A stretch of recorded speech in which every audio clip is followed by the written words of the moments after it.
आप सभी को राधे राधे, जय श्री कृष्णा। दोस्तों, अगर आप लड्डू गोपाल की सेवा करते हो, आपके घर में तुलसी माता है और आप रोजाना तुलसी में जल देते हो, तो पितृपक्ष में क्या आपको तुलसी में जल देना चाहिए? पितृपक्ष में क्या आपको तुलसी के पत्ते तोड़ने चाहिए? तुलसी से जुड़ा बहुत बड़ा मार्गदर्शन आज सभी भक्तों का इस लीला कथा में होने वाला है, जो स्वयं ठाकुर जी ने अपने एक भक्त नीलम जी के माध्यम से यह मार्गदर्शन किया है। लीला कथा को अंत तक सुनना, क्योंकि आपकी एक भूल आपको जो है पितृदोष से मुक्त भी कर सकती है और आपके ऊपर पितृदोष भी लगा सकती है। अगर आप अच्छे से पितृपक्ष में तुलसी को लेकर यह सावधानी बरतते हो, तो आपके पितृ जाते जाते आपको सुख और समृद्धि का आशीर्वाद देंगे। लेकिन अगर आप गलती करते हो, तो कहते हैं कि जाते जाते पितृ नाराज हो जाते हैं और आपके ऊपर पितृदोष की वजह से काफी सारी समस्याएं आपके जीवन में आने लगती है। तो चलिए बिना देरी किए सुनाते हैं लड्डू गोपाल की यह सत्य लीला कथा, जिसमें स्वयं ठाकुर जी ने अपने भक्त को माध्यम बनाया है, लेकिन अपने सभी भक्तों का बहुत बड़ा मार्गदर्शन भी कर दिया है। नीलम जी कहती है कि वो लड्डू गोपाल भक्त है और वो काफी समय से लड्डू गोपाल की सेवा कर रही है। नीलम जी कहती है कि ठाकुर जी को घर में विराजित करने से पहले उनकी सासू माँ सभी देवी देवताओं की पूजा पाठ करती थी। वो एक धार्मिक प्रवृत्ति की महिला है और घर के आंगन में वो हमेशा तुलसी पूजा भी करती है। लेकिन ठाकुर जी को जिस साल उन्होंने विराजित किया, उसके पश्चात नीलम जी कहती है वो स्वयं भी तुलसी सेवा करने लगी, क्योंकि ठाकुर जी की सेवा में तुलसी का बहुत अधिक महत्व होता है। हमारे ठाकुर जी तुलसी पत्र के बगैर जो है भोग स्वीकार नहीं करते, इसलिए ठाकुर जी को रोज तुलसी दल का भोग भी लगाया जाता है। अब हुआ ऐसा कि नीलम जी कहती है, जैसे ही पितृपक्ष प्रारंभ हुआ और पहले दिन ही उन्होंने ठाकुर जी को भोग लगाने के लिए तुलसी पत्र तोड़ा, तो अचानक से उनके सासू माँ ने देख लिया और वो उनके ऊपर बहुत ज्यादा गुस्सा होने लगी। कहने लगी कि पितृपक्ष में तुलसी को स्पर्श नहीं किया जाता, तुलसी पत्र नहीं तोड़े जाते और तुम यह क्या अनर्थ कर रही हो। पितृपक्ष में तुलसी पत्र तोड़ना बहुत बड़ा घोर पाप होता है। उसी समय नीलम जी कहती है, मैंने उन्हें कहा कि माँ जी देखिए, ठाकुर जी जो है तुलसी भोग स्वीकार करते हैं। अगर मैं पितृपक्ष में उन्हें तुलसी भोग नहीं लगाऊंगी, तो क्या मेरे ठाकुर जी पूरे 15 दिनों तक भूखे बैठे रहेंगे? इस पर उनकी सासू माँ ने कहा कि बहू देखो, मैं नहीं जानती इस बारे में, लेकिन पितृपक्ष में मैं तुम्हें जो है तुलसी माता के पत्ते नहीं तोड़ने दूंगी और न ही तुलसी में जल देने की आज्ञा मैं तुम्हें दे सकती हूँ। उस पर नीलम जी ने फिर से अपना विचार प्रकट किया और कहा कि माँ जी, क्या 15 दिन में हमारी तुलसी माता जो है वो सूख नहीं जाएगी?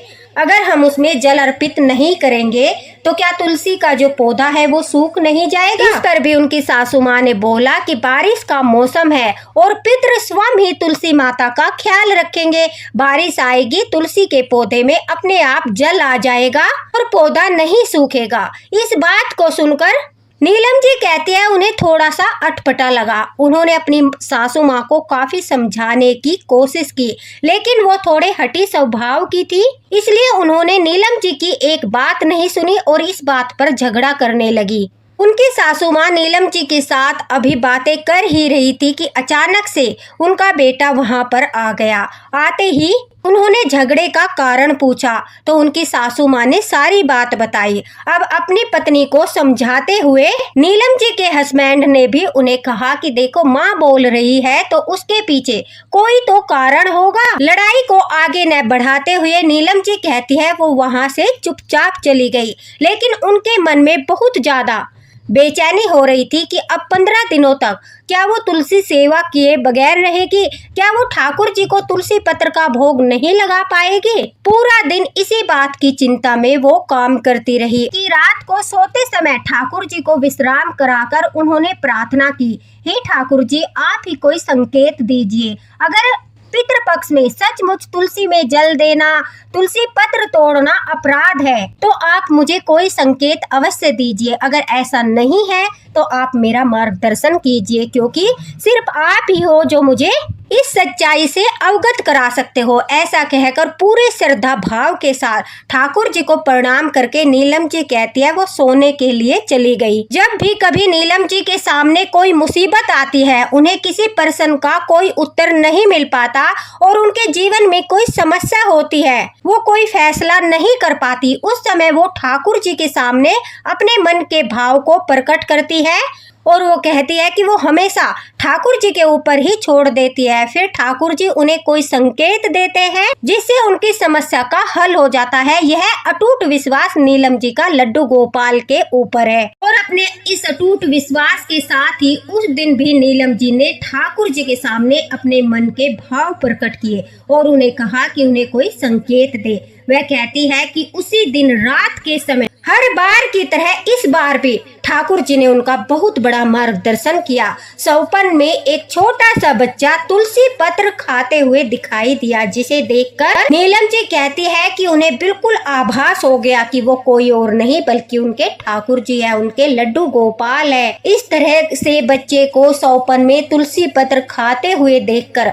मुस्कुराते हुए देखकर नीलम जी को अब पूरा विश्वास हो चुका था कि पितृपक्ष में तुलसी सेवा करने से कोई घोर पाप नहीं लगता और न ही ठाकुर जी को भोग लगाने से कोई अपराध बनता है। लेकिन वह अपनी इस बात को अपनी सासू माँ को कैसे समझाए, किस प्रकार से उन्हें विश्वास दिलाए कि यह सब उनकी सासू माँ का भ्रम है। ऐसा कुछ नहीं होता, बल्कि पितृपक्ष में तो तुलसी माता की, ठाकुर जी की सेवा करने से हमारे पितृ तृप्त होते हैं। सुबह उठकर नीलम जी ने अपनी सासू माँ को सारी बातें बताई, सौपन की जो भी उन्हें दिखाई दिया सब बातें बताई। लेकिन वो थोड़ा मैंने जैसे आपको बताया हठी स्वभाव की थी, अपनी बात पर ही वो अड़ी रही। उन्होंने नीलम जी की एक भी बात नहीं सुनी। अब नीलम जी कहती है वो बहुत ज्यादा परेशान हो गई और उन्होंने अपने पितरों से प्रार्थना की, ठाकुर जी से प्रार्थना की कि अब आप ही कोई लीला रच सकते हो, आप ही माँ जी को यह ज्ञान प्रदान कर सकते हो, वरना घर में कलेश होगा और वह इसका जिम्मेदार भी मुझे ही ठहराएगी कि तुम्हारी वजह से ही देखो तुलसी स्पर्श करने से, जल देने की वजह से घर में कलेश हो रहा है। फिर ठाकुर जी ने अपनी लीला रच दी। अपने भक्त के विश्वास की लाज रखते हुए नीलम जी कहती है कि उनकी सबसे प्रिय सखी उनसे मिलने के लिए आई और जैसे ही वो आई मैंने उन्हें पाँव छूकर प्रणाम किया, पानी वगैरह दिया और थोड़ी देर के लिए उनके पास बैठ गई। अब मेरी सासू माँ ने कहा कि बहू जाओ अपनी आंटी जी के लिए चाय वगैरह बना कर लाओ। उस पर उन आंटी जी ने कहा कि बेटा एक काम करना, घर में ठाकुर जी विराजमान है, पहले ठाकुर जी को दूध का भोग लगा देना और हाँ उनके भोग में तुलसी दल अवश्य डालना, फिर उसी से मेरी चाय बना देना, क्योंकि मैं ठाकुर जी को भोग लगाए बगैर कुछ भी जो है नहीं खाती पीती। हमेशा मैं पहले भोग ठाकुर जी को लगाती हूँ और मैं चाय का भोग ठाकुर जी को नहीं लगाती, तो इसलिए दूध का भोग जिससे तुम चाय बनाओगी वो भोग ठाकुर जी को लगा देना, उसके पश्चात उसी दूध से हमारी चाय बना देना। ठाकुर जी को तुलसी दल डालकर ही भोग लगाना, यह तो तुम जानती ही होगी। अब नीलम जी कहती है कि हाँ आंटी जी मैं अच्छे से जानती हूँ, ठाकुर जी को तुलसी भोग ही लगाया जाता है। अगर बेटा तुम्हारे मन में या तुम्हारी सासू माँ के मन में कोई संदेह है कि तुम जिस पौधे की, तुलसी माता की सेवा करते हो, तुम उससे पत्र ना तोड़ो, तुम अलग से जो पौधा है घर में उससे तुलसी पत्र तोड़कर जो है अपने चाय दूध वगैरह में इस्तेमाल कर सकते हो। लेकिन अगर तुम्हें ठाकुर जी के भोग के लिए तुलसी पत्र चाहिए तो तुम जो है किसी भी पौधे से तुलसी पत्र ले सकते हो। उसके लिए तुम्हें बोलना है नमो नमो तुलसी महारानी, नमो नमो हरि की पटरानी। इस प्रकार से नाम बोलते हुए, जाप करते हुए तुलसी पत्र तोड़ सकते हो। फिर यह नियम होता है कि तुलसी पत्र नहीं तोड़ना चाहिए, तुलसी में जल नहीं देना चाहिए।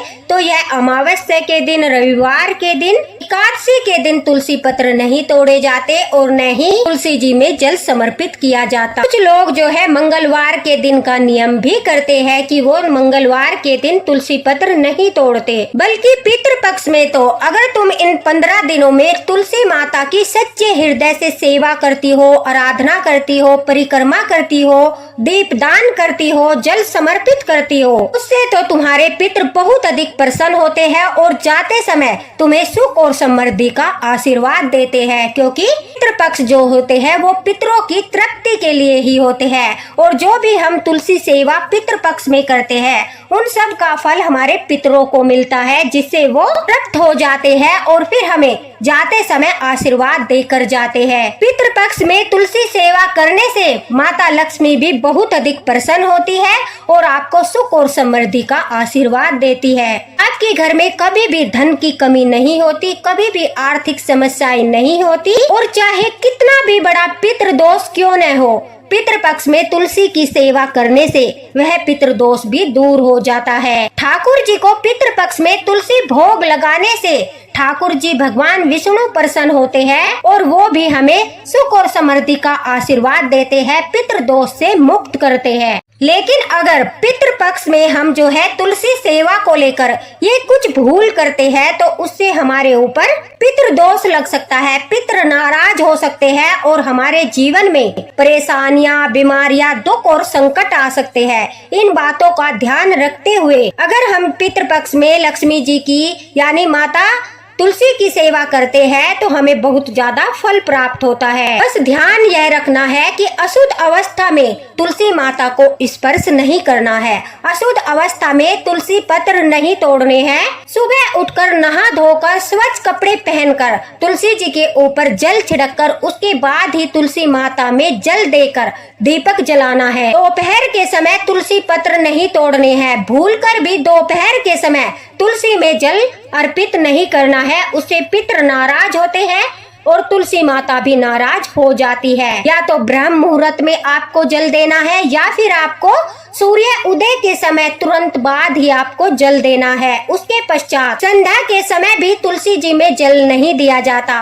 दोपहर में और जो है संध्या में शाम के समय तुलसी माता में जल अर्पित नहीं करना चाहिए। तुलसी माता के पास गंदगी नहीं होनी चाहिए, जूते चप्पल वगैरह उनके पास नहीं निकालने चाहिए। उससे भी माता लक्ष्मी तुलसी माता नाराज होती है और जो है हमें पितृदोष लगता है। पितृपक्ष में तुलसी पत्र तोड़ने से दोष हमें उस समय लगता है जब हम अपवित्र अवस्था में बिना नहाए तुलसी माता के पत्र तोड़ते हैं, बिना हाथ धोए जो है तुलसी माता के पत्र को स्पर्श करते हैं। तुलसी के 3 पत्तों को एक साथ नहीं तोड़ना चाहिए, एक एक पत्ते को तुलसी महारानी का नाम लेते हुए तोड़ना चाहिए। और यह तो सभी जानते हैं कि मासिक धर्म में तो तुलसी पत्र को तोड़ा ही नहीं जाता, न ही तुलसी माता को स्पर्श किया जाता। मासिक धर्म में तो स्पर्श करने से तुलसी माता का पौधा सूख जाता है। हमारे ऊपर गौ हत्या जितना बड़ा दोष लगता है, इसलिए मासिक धर्म में तुलसी माता की सेवा नहीं की जाती। पितृपक्ष में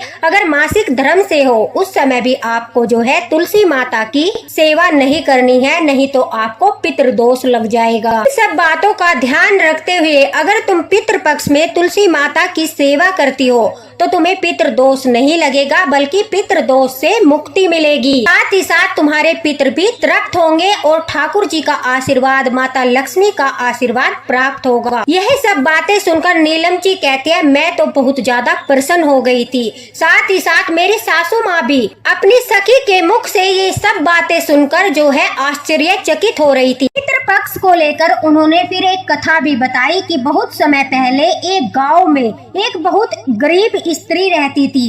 वो हर रोज तुलसी माता की सेवा करती थी। लोग उसकी हालत को देखकर उसका मजाक उड़ाते थे। सभी लोग उसे बोलते थे कि ये पितृपक्ष में पूजा पाठ करती है, तुलसी माता की सेवा करती है, तुलसी माता को स्पर्श करती है, इसलिए यह इतनी ज्यादा निर्धन है, इसलिए इसके घर में दुख, दरिद्रता और इतनी सारी परेशानियां हैं। सभी लोग उसका मजाक उड़ाते थे, लेकिन उसका श्रद्धा भाव और भक्ति तुलसी माता पर अटूट था। वो नित्य नियम से पूरे 15 दिनों तक पितृपक्ष में तुलसी माता की सेवा करती रही। रोज दीप दान करती, तुलसी माता की परिक्रमा करती और जो है तुलसी माता में सुबह सुबह ब्रह्म मुहूर्त में उठकर जल चढ़ाती। किसी के कुछ कहने का उस पर कोई प्रभाव नहीं पड़ता था, वो सिर्फ अपनी भक्ति में ही मग्न रहती थी। पितृपक्ष के अंतिम दिन में माता लक्ष्मी ने प्रसन्न होकर उसे जो है आशीर्वाद दिया और उस आशीर्वाद स्वरूप उसे बताया कि जहाँ पर रोजाना तुम तुलसी माता का यानी मेरा चौक पूर कर मेरी सेवा करती हो, वहाँ पर खुदाई करना। जब उस स्त्री ने वहाँ पर खुदाई की तो वहाँ पर उसे सोने से भरा एक घड़ा मिला, जिसे देखकर सभी गांव वाले आश्चर्यचकित हो गए और सभी लोगों ने तुलसी की महिमा को स्वीकार किया। इस बात को स्वीकार किया कि पितृपक्ष में भी अगर सच्चे मन से तुलसी माता की सेवा की जाती है तो माता लक्ष्मी प्रसन्न होती है, नाराज नहीं होती। उस स्त्री ने वह सारा धन जो है धर्म पुण्य के कार्यों में लगाया। उससे उसके पितृ भी तृप्त हो गए और उन्होंने भी उसे आशीर्वाद प्रदान किया। उसकी सारी गरीबी दूर हो गई, उसके जीवन के सारे संकट दूर हो गए और उसे जो है माता लक्ष्मी के साथ साथ उनके पितरों का भी आशीर्वाद प्राप्त हुआ। तभी से कहते हैं कि पितृ पक्ष में तुलसी सेवा करने से पितृ तृप्त होते हैं, माता लक्ष्मी प्रसन्न होती है और घर में सुख समृद्धि आती है। यह कथा सुनने के बाद नीलम जी कहती है अब उनकी सासू माँ का संदेह भी दूर हो गया था। उन्होंने कहा कि बहू जाओ और अपने ठाकुर जी को प्रसन्नता पूर्वक भोग लगाओ और फिर अपनी आंटी के लिए चाय बना कर लाओ। अब यह सब ठाकुर जी की ही लीला थी। पहले सौपन में संकेत देना, फिर मेरे सासू माँ की सहेली का घर पर आना और उनके द्वारा इतना बड़ा मार्गदर्शन करना, यह सब मेरे ठाकुर जी की ही कृपा थी। मेरे ठाकुर जी ही अपने लीला के द्वारा मेरा मार्गदर्शन कर रहे थे, मेरी सासू माँ का मार्गदर्शन कर रहे थे और हर बार की तरह जब भी मेरे ऊपर मुसीबत आई तो उन्होंने मेरी समस्या का समाधान कर दिया। यही अटूट विश्वास के साथ मैं अपने ठाकुर जी की सेवा करती हूँ और जब भी मेरे जीवन में कोई समस्या आती है या फिर मुझे कुछ समझ नहीं आता,